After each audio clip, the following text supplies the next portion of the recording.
sekarang sebenarnya semakin disadari oleh universitas-universitas terkemuka di dunia bahwa masalah-masalah global itu memang harus melakukan pendekatan global, harus melakukan pendekatan holistik, harus misalnya tidak ada menganggap satu pendekatan itu lebih dominan dan tidak boleh digabungkan dengan pendekatan lain. Tapi penggabungan dalam arti di sini seperti saya gambarkan tadi, seperti misalnya bagaimana alat-alat musik itu ya menyatu dalam satu irama yang sangat bagus, dan itu biasanya ada seorang profesor atau seorang ahli musik yang mencoba untuk bisa mengatur, melatih supaya akhirnya semua alat-alat itu bisa dimainkan oleh si pemain dengan irama yang menarik. Teman-teman sekalian, tadi saya katakan ada pergantian paradigma, ya. Saudara lihat di sini, kalau misalnya kita katakan ada pergantian paradigma, sebenarnya itu berarti ya perubahan, pergantian skill yang lama menjadi skill yang baru. Melakukan perubahan sikap yang lama terhadap sikap yang baru.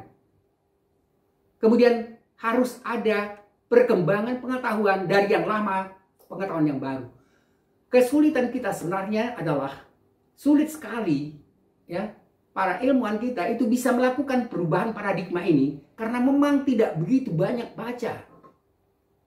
Kalau kita baca misalnya Thomas Kuhn, dia mengatakan bahwa pergantian paradigma itu sebenarnya sama beratnya dengan menggantikan agama.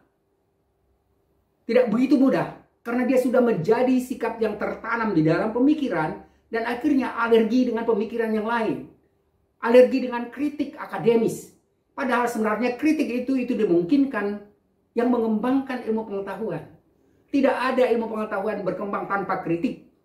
Makanya sebenarnya intinya dalam perkuliahan ini mestinya itu kita lebih masuk pada critical theory, pada logika berpikir. Tapi kita memang harus masuk ke situ karena harus lebih menjelaskan dulu dua paradigma yang berbeda.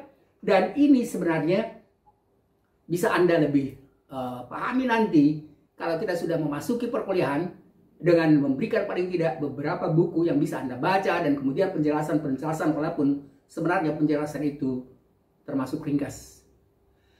Anda lihat di sini, saya sekarang mencoba untuk menjelaskan tadi kita katakan ya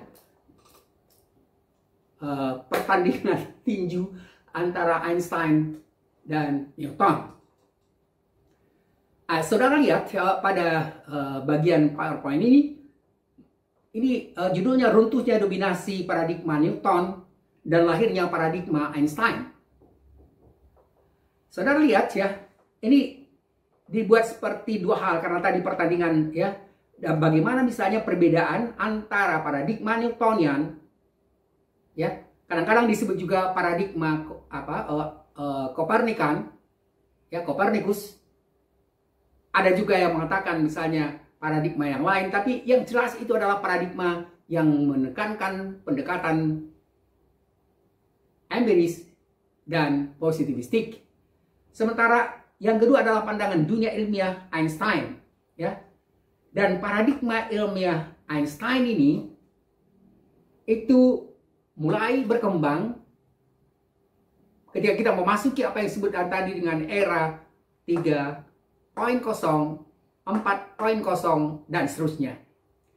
Saya ingin menjelaskan pada teman-teman bahwa bukan berarti bahwa positivisme ilmiah itu ditinggalkan, tidak.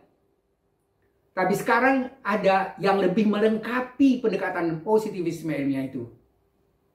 Empirisme eksperimental itu sangat diperlukan, kan ilmu pengetahuan apalagi ilmu-ilmu yang spesialis itu akan berkembang dengan menerapkan secara canggih pendekatan positivisme ilmiah itu, empiris eksperimental itu. Tapi tidak hanya itu yang bisa mengembangkan ilmu pengetahuan, karena ingat tadi kalau misalnya dikatakan oleh Einstein bahwa rasionalitas, imajinasi itu sangat penting untuk mengembangkan ilmu pengetahuan, bukan hanya fakta saja. Begitu kita masuk sekarang sebenarnya pada era teknologi tinggi, banyak sekali ilmu pengetahuan itu diperoleh dari hasil-hasil imajinasi yang dianggap liar. Ingat, penemuan pesawat terbang Itu sudah ada gagasan-gagasannya, misalnya sejak masa Yunani, di mana Ikarus dia mencoba untuk membuat, ya ingin terbang seperti burung, dan kemudian dia buat sayapnya, dia naik ke atas pohon, dan kemudian dia coba meloncat dan mau terbang, tapi akhirnya gagal dan dia meninggal. Jadi selalu ada, ya. Barusan saya baca ada pesawat ruang angkasa India yang gagal mencapai orbit dan kemudian jatuh. Jadi ada upaya yang keras untuk bisa mengembangkan ilmu pengetahuan, dan saudara lihat di sini model pendekatan Newton itu disebut dengan atomistik. Ya, ingat tadi fakta-fakta yang sifatnya atom-atom, ya. Jadi realitas itu dianggap sebenarnya itu bukan berasal dari Newton, tapi René Descartes, ya. Ingat, René Descartes itu dia seorang ahli yang disebut sebagai bapak modern, bapak pemikiran modern, karena dia yang menekankan tentang pentingnya rasio untuk mengembangkan ilmu pengetahuan. Dia seorang ahli matematik. Ingat, ahli matematik awal seperti Pythagoras itu sangat berperan sebenarnya untuk ilmu pengetahuan, termasuk René Descartes ini. Istilah yang dikemukakannya adalah cogito ergo sum, saya berpikir karena itu saya ada. Ini sebenarnya kritik Descartes terhadap era yang kita sebut sebagai era abad pertengahan, abad ke-8. Lalu realitas itu dianggap harus dirinci menjadi bagian-bagian terkecil atau mistik. Kalau René Descartes dia istilahkan itu clear and distinct, jelas berbeda antara satu atom dengan atom yang lain, satu disiplin ilmu dengan ilmu disiplin lain. Lalu dia jadi akhirnya berkembang apa yang disebut dengan spesialistik. Ya, tadi saya katakan istilah Descartes clear and distinct. Kemudian kausalistik, ilmu pengetahuan hanya sebab akibat linear. Ingat, ya, sebab menimbulkan akibat. Jadi dia bergerak secara linear, dia bergerak secara progresif. Kemudian dia sudah ditentukan deterministik, ya. Berikutnya dikatakan hierarki vertikal. Jadi ilmu pengetahuan pun itu nanti dianggap ada bidang-bidang ilmu yang lebih. Jadi dia bergerak secara vertikal, bukan horizontal. Ingat, nanti begitu kita masuk pada era postmodern, era jaringan, dan di sini nanti ada perbedaan apa disebut dengan ilmu diibaratkan sebagai pohon, arborescent, dan ilmu pengetahuan yang berkembang sekarang yang diibaratkan sebagai rhizome, jaringan. Rhizome itu juga sebenarnya tumbuhan yang menjalar, seperti ubi jalar misalnya. Dia itu tidak ada naik ke atas, tapi dia semuanya menjalar dan horizontal, mempunyai fungsi yang sama. Berikutnya, monodisipliner. Jadi pendekatannya itu hanya satu disiplin. Tidak boleh malah kalau ada orang misalnya memasuki disiplin lain, itu dianggap itu keluar dari profesionalitasnya. Itu sebenarnya model yang sudah lama, dan kalau misalnya Anda baca pemikiran-pemikiran terutama sekali pada masa Yunani, saya katakan tadi bahwa pemilahan ilmu, bidang-bidang ilmu itu mulai setelah Newton, dan sekarang pun mulai lagi melihat bahwa ilmuwan besar tidak pernah hanya tahu satu bidang. Nanti kita coba jelaskan bagaimana tadi misalnya kita katakan Newton itu belajar ini, belajar ini, belajar ini. Bagaimana nanti misalnya kalau Anda kita belajar nanti tentang pemikiran yang sudah kita singgung tadi, tentang pemikiran Manuel Castells, dia ahli sosiologi, dia ahli perkotaan, dia ahli macam-macam, ya, menulis puluhan buku dengan judul yang berbeda. Itu hal yang biasa untuk sekarang. Nah, sementara kalau misalnya pada pemikiran Einstein itu dekat pandangan dunia ilmiah, Einstein itu selalu pandang ilmu dunia ilmiah yang berkembang terutama sekali setelah munculnya era informasi, ya. Lalu realitas yang kompleks, ingat tadi katakan, begitu misalnya ada terjadi, bagaimana misalnya untuk bisa mengatasi COVID, itu juga masalahnya sangat kompleks, tidak mungkin hanya dari satu bidang ilmu pengetahuan. Kemudian holistik antara satu bidang ilmu yang lain itu diibaratkan sebenarnya seperti seperti bawang, ya. Bawang itu kan ada lapisan-lapisannya. Seperti kita lihat hanya satu, tapi sebenarnya itu hanya paduan dari berbagai macam lapisan, paduan dari berbagai macam bidang ilmu. Jadi itu sebagai metafor. Kemudian dikatakan bahwa ya non hierarkis ya. Kalau misalnya dalam pemikiran pohon, kalau kita katakan pohon ilmu ya, jadi misalnya sering sekali di universitas mengatakan pohon ilmunya mana. Sampai sekarang umumnya dikti masih melihat konsep pohon ilmu itu sebagai dasar untuk metafor ilmu pengetahuan, karena semua pohon itu sebenarnya dia kan ada akar tunjangnya. Akar tunjang itu tempat akar-akar lain untuk bertumbuh yang menunjang berdirinya pohon. Akar tunjang itu di dalam filsafat itu disebut sebagai ontologi. Realitas yang dibahas di dalam ilmu pengetahuan, sementara pohon batangnya ini dia adalah epistemologi, metodologi, dan logika. Dan dari pohon ini nanti tumbuh paling tidak 3 cabang besar: ilmu pengetahuan alam, ilmu pengetahuan sosial budaya, dan humaniora.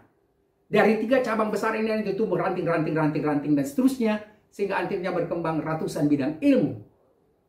Jadi itu yang disebut sebagai ilmu pengetahuan sebagai bersifat horizontal. Sementara kalau misalnya ilmu pengetahuan itu dilihat sebagai jaringan, dilihat sebagai rizome menurut misalnya Deleuze dan Guattari, bukunya menarik, tebal sekali, bahkan sulit untuk dipahami. Tapi Deleuze dan Guattari mengatakan istilah rizome itu sebenarnya berlaku untuk metafor ilmu yang menggambar bahwa ilmu pengetahuan itu memiliki jaringan terkait satu sama lain. Dan oleh karena itu tidak ada ilmu pengetahuan itu yang dianggap lebih tinggi, lebih rendah. Semua ilmu pengetahuan itu dianggap memiliki fungsi yang sama. Ya, dan harus ada kolaborasi, ada titik singgung ya antara satu bidang ilmu dengan bidang ilmu lain dalam pemikiran apa yang kita sebut tadi paradigma Einsteinian. Kemudian dia akhirnya dikatakan di sini pendekatannya pasdisiplin, supradisiplin, multi, cross, inter, dan transdisipliner. Teman-teman sekalian, saya akan mencoba untuk lebih ini tentang, kemudian ada pemikiran ini juga nanti menarik, ini dari pemikiran Jean Baudrillard tentang simulasi dan hyperreality. Dan begitu kita masuk ke era informasi, sebenarnya pemikiran dari Jean Baudrillard ini sangat penting sekali untuk bisa digunakan sebagai kerangka teori untuk menjelaskan fenomena virtual, ya, virtual reality, hyper reality. Kemudian mulai disinggung di sini tentang misalnya munculnya ilmu pengetahuan baru seperti virtual cyber, ya, cyber culture, visual culture, virtual economic, virtual politik, virtual macam-macam.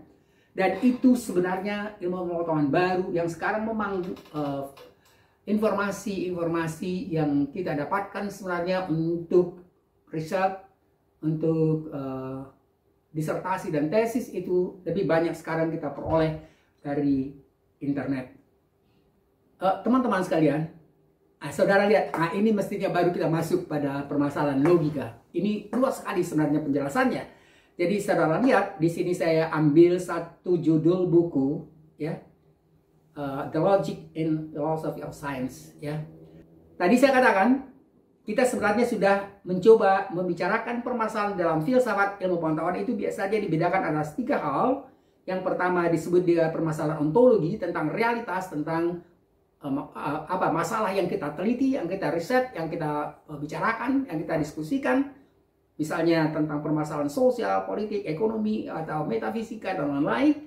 Kemudian ada epistemologi. Ini yang tadi saya katakan, ibaratkan itu dalam pohon ilmu itu adalah batang, ya, dari pohon. Nah, epistemologi itu yang masuk dalam bidang epistemologi itu adalah logika. Dan ini yang mestinya harus kita baru masuk. Kemudian metodologi. Itu juga yang sudah kita singgung sebenarnya tadi tanpa terpisah antara ontologi, epistemologi, logika, dan metodologi. Logika dan metodologi itu sebenarnya 2 hal yang sangat penting di dalam, ya, pemikiran S2 dan S3. Intinya sebenarnya yang paling penting untuk bisa menyelesaikan tesis disertasi, membuat jurnal yang baik, yang lugas, yang jernih, itu memerlukan logika dan metodologi yang jelas. Kemudian Berikutnya, yang ketiga disebut sebagai bidang ketiga yang kita sebut sebagai aksiologi atau nilai-nilai. Nilai apa misalnya? Nilai moral, atau misalnya nilai-nilai religius, nilai etik itu adalah bagian yang sebenarnya sekarang itu penting. Kalau dalam positivisme dianggap nilai itu tidak boleh memasuki, merembes ke dunia pengetahuan, sekarang justru dikatakan bahwa etika itu disebut sebagai prima filosofia, filsafat utama. Filsafat penting karena semua bidang ilmu itu memerlukan etikanya. Etika komputer, etika kedokteran, etika komunikasi, etika yang lain-lain, etika riset, etika akademis. Jadi yang mengungkapkan bahwa etika itu salah satu bidang penting sekarang ini, karena semakin dirasakan bahwa tanpa etik ya manusia atau ilmu pengetahuan itu bisa menjadi bumerang. Tadi kita katakan misalnya tentang masalah posthuman, ya. Jadi ilmu pengetahuan itu dia hanya bisa membantu menyelesaikan masalah atau justru bisa menimbulkan masalah. Oleh karena itu tadi kita katakan etik itu dianggap sekarang bagian yang penting dari ilmu pengetahuan.